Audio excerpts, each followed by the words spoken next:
Hey guys, sleep is this topic that I feel like we constantly are talking about and we're always unpacking, and at the same time it's like the elusive thing that no one can ever catch up with. And so I'm going to do a brief series on the tools that we provide our clients with to help restore good sleep, because at the end of the day, all seven pillars of health that we talk about matter, right?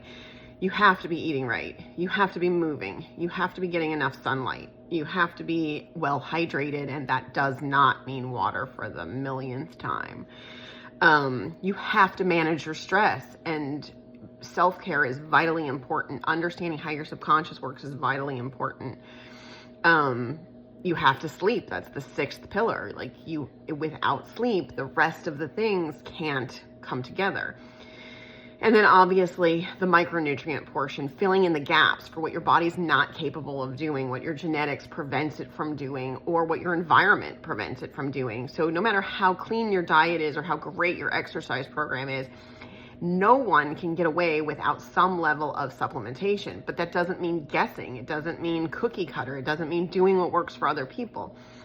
It means assessing the situation, customizing the approach, and learning to adapt as your body tells you it needs you to adapt. That's something that only we do and no one else does. I've never met a doctor that does it. I've never met a functional medicine doctor that understands how to do that. We are the only place in the world that actually teaches you how to fill those gaps after you've identified them using science, give your body the thing that it needs so that it can do its job, and then teach you, when your body starts to do its job, how to pull back and reassess and readdress.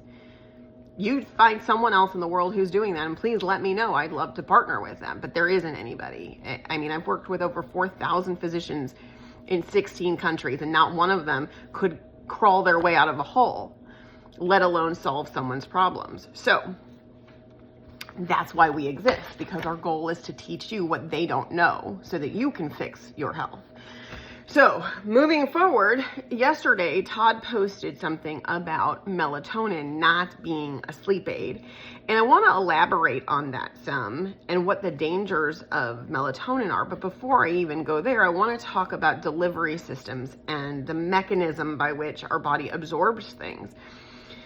Because it's come up in the past that, there's vitamin patches and there's oral things, and then there's injections and infusions and IV drip and sublingual. There's sublingual liquids, there's sublingual strips, which we'll talk about. And what does the delivery method mean? And honestly, that depends on what's being delivered, right? So if it's a particular nutrient, that's going to have its best way of being delivered to the body based on that unique nutrient or mineral, for example. Melatonin is different. It's not a supplement. It's a hormone. And if you've ever heard me talk about hormone replacement therapy and why I hate hormone replacement therapy, it's because when you tell your body not to make something that is its entire job, you throw off the entire system. The whole endocrine system is connected to each other. So every single hormone plays a role in the production of other hormones, whether that's because they're directly related, indirectly related, adversely related, or they signal the next step in the process. So as an example, serotonin controls melatonin production. The more serotonin you make during the day, the more melatonin you make right before you go to sleep. But if you're taking melatonin, you're going to inversely affect serotonin levels throughout the day, reducing your mood, making it harder for you to get through the day. Also, your progesterone levels rely on your body's natural melatonin production. So if you tell your body you're going to have something that it's supposed to make, stop making it, we see progesterone levels can plummet.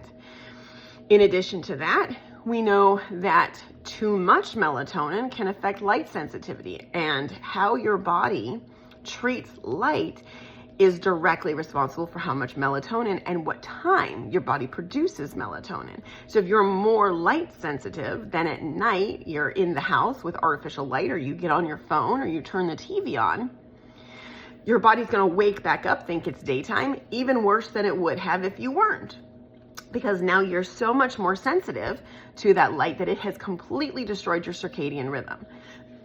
I'm gonna stop there, and I'm gonna move into another video and talk about some more things.